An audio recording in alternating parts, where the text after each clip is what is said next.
고린도 교회에 실제적인 문제가 있다면 그것은 사람 중심의 계파가 생겨서 서로 갈등을 갖게 하는 것, 그것이 하나의 교회의 문제가 되었고, 또 다른 하나의 문제가 있다면 그것은 교회 안에서의 예수 그리스도를 믿은 사람들끼리 거룩한 한 무리가 되는 것보다는 세상적인 그런 어떤 권위 이런 것들이 교회 속에 들어와서 세상에서 어떤 힘을 가지고 있고 어떤 권력을 가지고 있고 부를 누리고 있는 그러한 사람들은 교회에서 조금 더 존경도 받고 또 교회에서의 실제적인 데 영향력을 미치는 것에 비해서 사회적으로 신분이 낮고 약한 사람들은 오히려 교회에서 좀 유명무실하게 되는 것들이 아마 교회 안에 있었던 것 같아요. 그래서 바울이 오늘 지적하는 것들이 세상의 지혜가 아무리 그게 귀하고 높은 거라 할지라도 하나님의 지혜와 비교해 보면은 하나님의 지혜 중에서 가장 낮은 지혜와 인간의 가장 높은 지혜를 비교하더라도 현격한 차이가 있다. 하나님의 지혜와 인간의 지혜는 비교할 수 있는 것이 아니다. 라고 시작하면서 형제 여러분 26절에 보면 형제자매 여러분 여러분이 부르심을 받을 때에 그 처지가 어떠했는지 생각해 보십시오. 육신의 기준으로 보아서 지혜 있는 사람이 많지 않고 권력을 있는 사람이 많지 않고 가문이 훌륭한 사람도 많지 않습니다. 라고 하는 걸 볼 때 예수 믿기 전에 사회적인 신분을 보더라도 그렇게 높은 위치에 있는 사람이 많지 않았다. 그것은 고린도 교회의 구성원들이 사회적으로 그렇게 좋은 배경을 가지고 있었던 사람들보다는 오히려 서민이거나 아주 하층민의 사람들이 오히려 더 많았다라고 하는 것들을 하나의 암시적으로 볼 수 있다는 것입니다. 그런데 오히려 교회 안에서의 어떤 세상 지식이라든지 어떤 배경이라든지 이런 것들이 중요하게 여기는 것 때문에 오히려 교회에 문제가 일어나는 것들을 하나 지금 지적하는데 거기에 보면은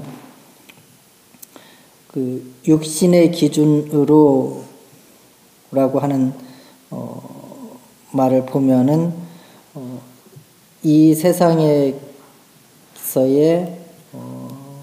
영적인 기준과의 반대되는 부분인데 여기서 그 단어에 보면은 지금 뭐랄까 지금 육신의 기준으로는 그 육체를 따라서 이렇게 아마 육체를 따라 이렇게 번역된 것 같은데 그 육신을 따라서라고 하는 것은 영적인 것과의 반대되는 개념인데 그렇다고 해서 거기서 육신을 따라서라고 하는 말이 아주 그 어떤 부정적인 것보다는 인간의 삶, 연약한 삶을 표현할 때에 육신의 삶이라고 하는 표현을 더 사용하는 것이 하나의 특징이라 볼 수가 있습니다. 그래서 그 바울 서신에 보면 그 우리가 인간이라고 하는 것이 영적인 존재이고 또한 육체적인 존재로서의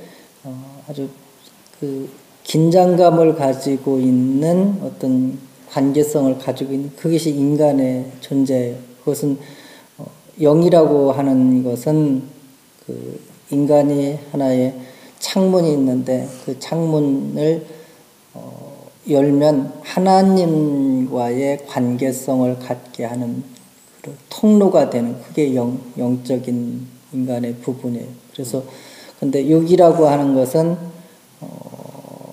그 연약성에 만약 질그릇 같이 이렇게 깨지기 쉬운 그러한 연약성인데 그 창문 그 자체는 문제가 있는 게 아니라 그 연약한 창문이 이렇게 열리면 그 창문을 통해서 사단과 악한 것들이 연결되게 되기 때문에 자연스럽게 사단의 영향과 지배를 받게 되는 그런 의미에서의 육체적인 연약성을 강조하는 부분으로 많이 사용해요. 어떤 분은 그냥 신체적으로 육체를 의미할 때도 있지만 대체적으로 바울이 육이라고 하는 개념이 그런 인간의 연약성을 더 강조한다. 그래서 거기에 26절에 보면은 육신의 기준으로 보아서 거기에 지혜로운 사람이 많지 않고 하는데 거기에 보면 지혜로운 사람 이렇게 번역됐지만 실제는 형용사로 되어 있어요. 그냥 지혜로운 이렇게 되어 있는데 거기에 복수로 되어 있으니까 지혜로운 사람들이 많지 않고 뭐 이렇게 번역하는데 그 당시에 어떤 그 기준은 그 고린도 지역에서의 많은 사람들이 교육을 받고 철학자들이라든지 이런 웅변가들이 많은 그런 것을 볼 때에 그런 사람들이 그렇게 많지 않았다라고 하는 걸 볼 수 있고, 그 다음에 두 번째 거기에 보면 권력 있는 사람이 많지 않고, 그 다음에 가문이 훌륭한 사람이 많지 않다는 권력이라고 하는 것들은 그 당시 어떤 높은 관직을 의미하기도 하지만 또한 고대 사회 속에서의 권력이라고 하는 것들이 그 경제적인 능력, 부자들과 밀접한 연관을 가지고 있었다는 거니까 오늘날은 이 정치하는 사람과 이 경제인들이 서로 이렇게 구분이 되어 있지만 고대 사회 속에서는 돈 많은 사람이 권력도 가지게 되고 또 권력을 가지고 있는 사람이 또 돈도 많이 벌 수 있는 그런 사회이기 때문에 여기서 그런 권력이라고 하는 거 돈과 권력 전체를 포함한다고 볼 수 있고요. 그 다음에 세 번째 거기 보면 가문이라고 하는 것은 아버지나 부모나 친척들의 배경이 좋아서 성공할 수 있는 가능성이 높고 또 그런 혜택을 받음으로써 어떤 특별한 권한을 차지하는 그런 사람들로 다 여기에 있는 내용들을 보면 자기 자신의 능력보다는 무언가 주변 환경의 영향을 통해서의 어떤 힘을 가지고 있는 그런 사람들을 강조하고 있는데 교회 안에서도 자연스럽게 지금 이게 들어와 있다라는 이야기예요. 고린도 교회 안에. 그것은 오늘날의 교회에서도 고린도 교회와 같은 동일한 것들이 간혹은 발견하게 되는 것 같습니다. 교회가 믿음을 중심으로 해서 어떤 일을 진행하고 또 모든 사람들의 그런 말들을 다 존중해서 이렇게 수렴해서 의사를 결정하는 것보다는 좀 사회적으로 영향력이 있는 사람이라든지 아니면 돈이 많은 사람 이런 사람들이 말한 것들이 대체적으로 교회를 결정하는 그런 것들을 간혹 보게 되는데 지금 바울이 이야기하는 것들이 지적하는 것들이 그거예요. 교인은 세상의 기준에 의해서 그렇게 평가되고 결정될 수 있는 것이 아니다라고 이야기하는 건데 그것은 고린도 지역에서의 많이 배운 사람들, 말 잘하는 사람들, 돈과 권력을 가지고 있는 사람들이 대우받는 것처럼 교회 안에서마저도 그렇게 힘 있는 사람들이 대우받고 힘 없는 사람들은 대우받지 못한다면은 그게 문제가 될 수 있다라고 하는 걸 지적하고 또 하나 지적하는 게 그거예요. 바깥 세상에서는 힘이 없었는데 교회 안에 들어와서 예수 그리스도 안에서의 은혜를 받았다고 하는 것 때문에 교회 안에서 자기가 마치 무슨 세상의 권력을 가지고 있는 것처럼 교회 안에서의 다른 사람보다 내가 더 신앙이 좋다라든지 어떤 내가 더 영적으로 높은 단계에 있다라든지 이렇게 자기 자신의 지혜라든지 자기 자신의 힘을 내세우는 사람들이 교회 안에 있었다는 거예요. 그것이 이제 14장이라든지 12장에 가서 방언의 문제, 특히 은사의 문제를 다루는 이유가 바로 그 부분이라는 거예요. 그것은 뭐냐면 세상에서는 정말 배울 거 없고 힘도 없는 사람이 교회 안에서 내가 이런 은사가 있다라고 하는 것들을 강조하는 나머지 다른 은사를 가지고 있는 사람보다 훨씬 자기가 더 높은 어떤 영적인 단계에 이른 것처럼 그렇게 내세우는 거예요. 그 중에 하나가 이제 방언의 문제가 걸려있기 때문에 바울이 나중에 이야기하는 것들이 모든 은사는 다 동등할 것이다. 왜냐하면 그것은 은사라고 하는 것들이 이렇게 주어지는 것이지 내가 가지고 있는 것이 아니기 때문에 그렇다. 그러니까 하나님의 죄 용서함을 받고 예수 그리스도로부터의 은혜를 받은 사람이 그 은혜 받은 것에 따라서 감동하는 것에 따라서 행동으로 나타나는 것들이 어떤 사람은 섬김일 수도 있고 또 어떤 사람은 그걸 가르치는 사람일 수도 있고 어떤 사람은 위로하는 말을 잘하는 사람도 있고 아니면 또 어떤 면에서 보면 방언도 그런 은사의 하나이지 그게 다른 은사보다 훨씬 더 높은 것이 아니다. 그런 의미에서 모든 은사는 교회를 이렇게 잘 세우고 덕을 세우기 위해서 존재하는 것이지 어떤 자기 자신을 내세우는 것이 아니다 라고 하는 면에서 지금 이 바울이 지적하는 것들이 세상의 기준으로 판단할 수 있는 것이 아니고 오히려 그렇게 세상의 기준으로 판단한다면 우리는 정말 낮은 자였다는 거예요. 왜냐하면 거기 보면은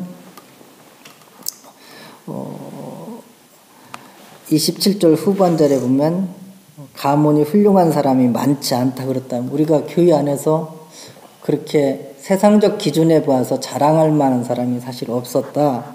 그런데 하나님은 힘있고 지혜로운 사람들을 택한 것이 아니라 힘 없고 아무것도 아니라고 자기 자신을 생각했던 사람들에게 더 오히려 은혜를 주었는데 왜 그러느냐? 그것은 27절에 그 목적이 나타나는데 그것은 하나님께서 지혜 있는 자들을 부끄럽게 하시려고 세상의 어리석은 것들을 택하셨으며 강한 것들을 부끄럽게 하시려고 세상에 약한 것을 택하셨습니다.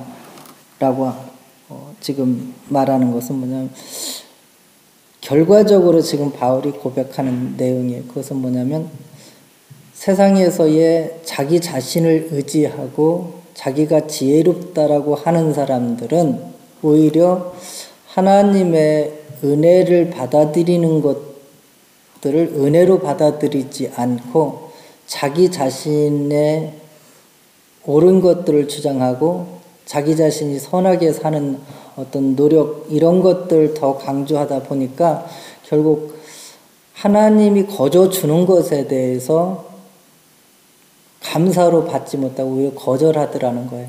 그러니까 우리가 이렇게 보면 그런 것 같아요. 이렇게 어느 정도 이렇게 우리가 내 스스로 할 수 있다라고 하는 사람들이 간혹 실수하는 것들이 내가 할 수 있지만 어느 부분에서는 다른 사람의 도움이 꼭 필요한 부분이 있는데 어느 정도 내가 살 수 있고 어느 정도 내가 이 정도면 된다라고 하는 어떤 자신감이 있기 때문에 다른 사람의 도움 받는 것들을 거절함으로 더 큰 일을 이루지 못하는 간혹 그런 경우가 있는데 그런데 간혹에 보면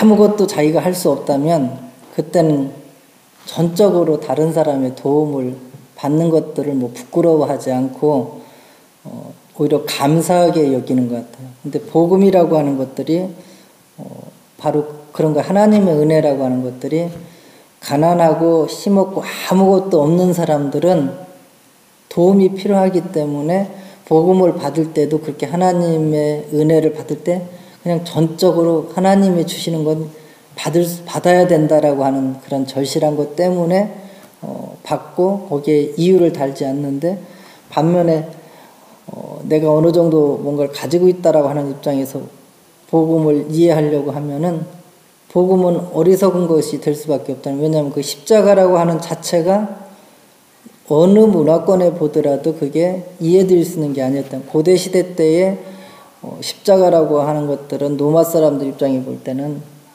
하나님이라고 하는 것은 인간보다 조금 더 월등한 존재가 그 신이에요. 그러니까 로마의 신이나 헬라의 신들의 특징은 보면 그 인간보다 어느 부분에 월등한 부분이에요. 뭐 힘이 좋다든지 지혜가 많다라든지 어떤 계략이 뛰어나든지. 그런데 예수님이 십자가에 죽으셨다라고 하는 것은 그냥 아주 힘없는 분으로서의 십자가에서 그냥 무참히 희생당할 거나 아니면 그 로마의 정부의 하나의 큰 중주인으로서의 처형당한 사람에 불과한 그러한 십자가에 죽으신 예수님을 하나님이라고 고백하고 우리의 죄를 용서하신 분이라고 고백하는 것들이 전혀 이해가 안 되는 반면에 유대인들의 입장에서도 동일하게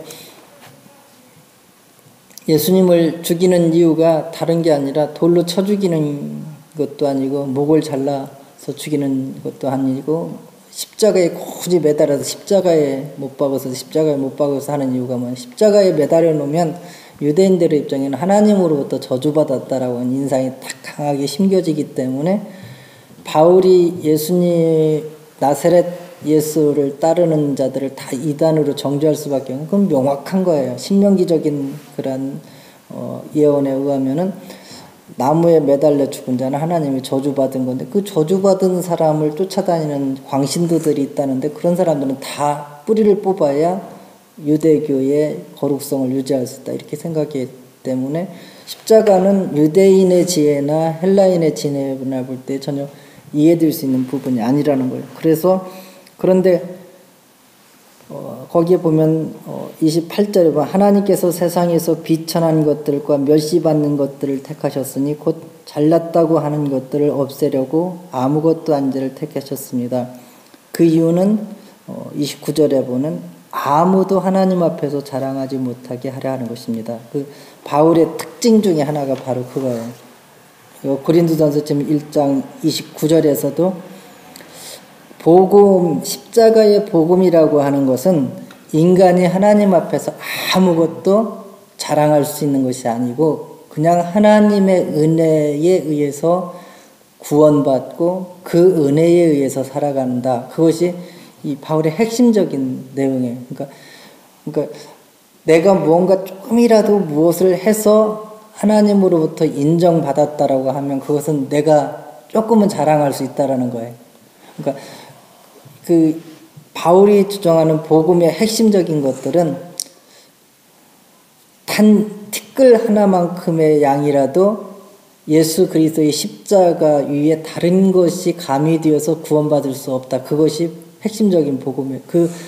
그것들이 어떻게 보면 기독교의 핵심적인 진리입니다. 예수 그리스도의 십자가의 은혜 위에는 우리가 구원받을 길이 전혀 없고 아무런 우리가 거기에 더할 수 없다. 그래서 우리가 카톨릭 같은 경우에 하나의 문제가 되는 게 그게 그 부분에 예수 그리스도를 통해서 구원받는다라고 하는 것은 인정한다는 거예요. 그러나 거기에 뭔가 인간의 행위가 가미될 수 있다라는 말이 들어간다면 그건 이단이에요. 바울의 입장에서. 그 중에 유대인들의 입장에서 이단들이 나오는 것들이 뭐냐면 유대 전통이에요. 종교적 전통. 그러니까 기독교에서 일어나는 것들이 뭐냐면 예수 그리스도를 통해서 구원받는다 이게 문제가 아니라 이건 당연한 거고 우리가 지켜왔던 무언가를 동시에 지켜야 되지 않나. 그게 할례 같은 것은 하나님의 선택받은 백성이라고 하는 우리로 말하면 교인되는 공식적인 표예요. 그게. 그리고 율법이라고 하는 것은 하나님을 믿는 교인들이 되는 사람들은 이런 것들은 꼭 지켜야 된다라고 하는 것들이 그게 율법이고, 그러니까 율법이라는 자체가 나쁜 게 아니에요. 바울이 이야기하는 건 율법을 통해서 무언가 하나님으로부터의 공적을 쌓아서 인정받으려고 하는 태도가 그것들이 나쁘다는 거예요. 근데 그 중에 이제 골로새서 같은 경우는 절기도 해당돼요. 그러니까 그것은 뭐냐면 이렇게 유월절이라든지 안식일이라든지 어떤 초하루라든지 이런 것들을 지키는 것들이 뭔가 하나님 앞에 내가 내 삶을 드리려고 하는, 그러니까 그것들이 전체적인 거 보면은 우리의 실제적인 생활 속에서도 신앙생활을 열심히 한다라고 하는 어떤 새벽기도라든지 아니면 매달 첫날 드리는 예배라든지 가정예배 이런 것들이 다 그것들을 무시하는 게 아니라, 그러나 그것들이 당연히 필요하고 그것들이 우리의 신앙생활을 하는 데 도움은 되지만, 그러나 그것들이 어떤 다른 사람들보다 신앙에 더 우선되는 어떤 형태로서의 내 자신을 내세우는 데를 사용할 때는 문제가 된다는 게 바울의 기본적인 입장이라고 볼 수 있어요. 그래서 복음 안에서 우리가 전적으로 하나님 앞에 자랑할 수 없다라고 하면, 그러면 그러한 것들은 부차적인 것이라면 그것들의 목적이 뭐냐? 그것은 교회를 세우는 데에 사용되는, 그래서 거기서 얘기하는, 여기서 세상의 지혜라든지 세상의 권력이라든지 어떤 세상의 배경을 바울이 무시하는 것은, 그것은 뭐냐? 그것이 들어와서 하나님의 지혜, 하나님의 힘, 하나님의 구원의 힘을 무너뜨리려고 할 때에 배격하는 것이지, 그러한 것들이 교회를 세우는 것이라든지 하나님을 사용하는 부분에서의 무조건적으로 바울이 반대하는 것은 아니다라고 하는 것입니다. 그래서 바울이 지금 이야기하는 것들이 인간의 지혜를 완전히 무시하는 것은 아니라는 거예요. 그것은 뭐냐면 하나님의 지혜, 하나님의 은혜를 거절하는 데에 인간의 지혜가 얼마나 부정적으로 잘못 사용할 수 있다라는 위험성을 지적하고, 그것들이 교회 안에까지 들어와서 하나님의 지혜, 하나님의 능력을 거절하는 데에 사용해서는 안 되고, 오히려 하나님의 은혜, 하나님의 지혜가 우선되는 것에 근거해서 믿음의 생활을 해야 된다라고 하는 것들이 아마 1장에서의 내용이라고 볼 수 있습니다.